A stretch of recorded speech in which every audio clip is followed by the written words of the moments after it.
नमस्कार, स्वागत है आपका हमारे यूट्यूब चैनल पर। बात करते हैं कक्षा 4-5 गणित विषय के कार्यपत्रक नंबर 57 की।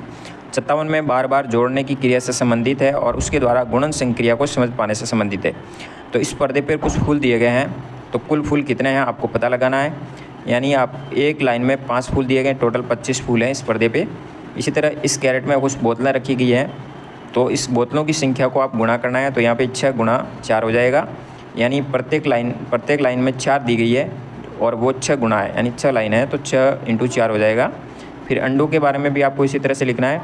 तो अंडे भी एक लाइन में 5 दिए गए हैं, टोटल 6 लाइन है, 6 गुणा 5 हो जाएगा, 6 पंजे 30 हो जाएगा।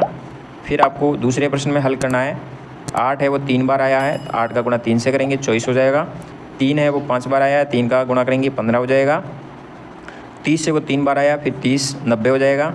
7 है वो 6 बार आया, 6 का गुणा 7 से करेंगे 42 हो जाएगा। फिर 12 4 बार आया, 12 का गुणा 4 से करेंगे 48 हो जाएगा। 6 3 बार आया, 6 का गुणा 3 से करने पे 18 हो जाएगा। राम बिस्किट के 4 पैकेट लाया, हर पैकेट में 4 बिस्किट थे, तो रामू के पास कुल कितने हो गए। तो एक 4 पैकेट लाया, तो एक में 4 का गुणा 4 से करने पे 16 बिस्किट हो जाएंगे टोटल। फिर बात करते हैं कार्यपत्रक नंबर 58 की। 58 में भी बार बार जोड़ करके 2 3 4 और 5 और 10 का पाड़ा बनाने से संबंधित है।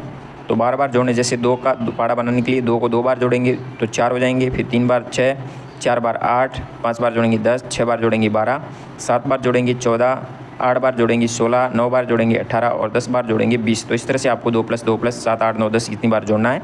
इसी तरह 4 का भी जोड़ना है, 4 8 12 16 20 24 28 32 36 40 यहाँ जोड़ते हुए आपको पाड़ा बनाना है। इसी तरह 5 का 5 से, फिर 5 5 2 बार जोड़ेंगे 10 हो गया, 3 बार जोड़ने पर 15, 4 बार जोड़ने पर 20, 5 बार जोड़ने पर 25 30 35 40 45 50 इस तरह से आपको जोड़ना है।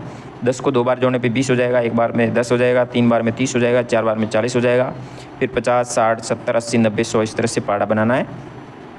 फिर 10 और 3 का पाड़ा लिखकर उसको जोड़ना है। 10 और 3 को जोड़ने पर 13 का पाड़ा बन जाता है। जैसे कि 10 का पाड़ा लिखा हुआ है, 10 और 3 13 हो गए, 20 और 6 26 हो गए, 30 और 9 39 हो गए। इस तरह से दोनों को जोड़ने पर अगला एक पाड़ा बन जाता है। 10 और 3 को जोड़ने पर आपको 13 का पाड़ा बनाना है। इसी तरह आप भी 13 और 9 का पाड़ा लिखना है। 13 का पाड़ा लिखेंगे, 9 का पाड़ा लिखेंगे, फिर घटाने के द्वारा 4 का पाड़ा बनाना है। 13 में से 9 घटाने पे 4 का पाड़ा बन जाएगा। 4 8 12 16 20 24 28 32 36 40 इस तरह से ये 4 का पाड़ा बन जाएगा। फिर बात करते हैं 59 नंबर कार्यपत्रक की। 59 में पहला प्रश्न दिया गया है, कक्षा में 5 दरियाँ हैं, एक दरी में 5 बच्चे बैठ सकते हैं, तो कक्षा में कितने बच्चे दरी पे बैठ सकते हैं। 1 पे 5 यानी 5 × 5 25 बच्चे बैठ सकते हैं।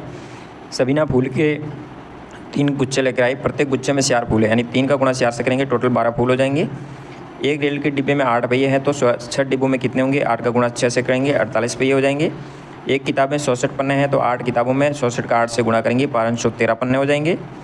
विद्यार्थियों की 6 कतारें हैं, प्रत्येक कतार में 17 यानी 6 कतारों के अंदर एक कतार में 17 है, तो आपको इस 6 से 17 का गुणा करने पर 102 विद्यार्थी कुल होंगे। सविता ने 12 टाइलों को इस तरह से जमाया है, जैसे 3 तरीके से अलग अलग। इन टाइलों को देकर खाली स्थान भरना है। जैसे कि पहले बात करें तो 2 की लाइन बनाई है 6, तो 2 × 6 हो गया। 6 की लाइन बनाई है 2, 6 × 2 हो गया। फिर 4 की लाइन बनाई है 3, 4 × 3 हो गया। इस तरह से 3 तरीकों को आपको पूरा करना है। फिर बात करते हैं कार्यपत्रक नंबर 60 की। 60 में डिवाइड करने से संबंधित है, बंटवारे से संबंधित है। 6 रोटियों को 3 बच्चों में बराबर बांटने पर प्रत्येक को 2 रोटी मिलेगी, यानी 6 में 3 का भाग देने पर 2 लिख सकते हैं। इस तरह से कर सकते हैं। 6 पेनों को 2 बच्चों में बराबर बांटने पर प्रत्येक को 3 पेन मिलेंगे। फिर तीसरे प्रश्न में माँ सीढ़ियाँ 12 दाने लेकर आई है, 4 बच्चों में बराबर बांटना है, 12 के अंदर 4 का भाग देंगे, प्रत्येक को 3 दाने मिलेंगे। 6 केलों को 3 बंदरों में बांटना है, 6 में 3 का भाग देंगे, 2 केले प्रत्येक बंदर को मिलेंगे। फिर बात करते हैं कार्यपत्रक नंबर 61 की। 61 में बराबर बांटने से संबंधित है। भोलाराम के पास 15 लड्डू हैं, वो 5 डिब्बों में बराबर लड्डू भरना चाहता है, तो प्रत्येक डिब्बे में कितने लड्डू आएंगे। तो 15 के अंदर 5 का भाग देंगे 3, तो 3 लड्डू प्रत्येक डिब्बे में आएंगे। यदि 3 डिब्बों में बराबर लड्डू रखना है तो प्रत्येक डिब्बे में कितने आएंगे। यदि 3 में रखना है तो 15 में 3 का भाग देंगे, प्रत्येक डिब्बे में 5-5 लड्डू आएंगे। भोलाराम के पास यदि 25 लड्डू है और एक डिब्बे में अधिकतम 5 लड्डू रख सकते हैं, तो कितने डिब्बों की जरूरत पड़ेगी। एक में 5 रखते हैं तो टोटल 5 डिब्बों की आवश्यकता पड़ेगी। यहाँ बिल्ली के पैरों के निशान है, जैसे कि देख रहे हो। एक बिल्ली के 4 होते हैं, तो इसी तरह 4 4 8 4 12 यानी 3 बिल्लियों के हो सकते हैं। यहाँ पे 18 मोजे दिए गए हैं, तो कितनों के पहने जा सकते हैं, यानी प्रत्येक के 2 की या जोड़े के हिसाब से 9 लोग इसको पहन सकते हैं। तो इस तरह से आपको एंट्री करनी है। तो इस तरह से आप कार्यपत्रक 61 तक कार्य कर सकते हैं। धन्यवाद। जय हिंद, वंदे मातरम।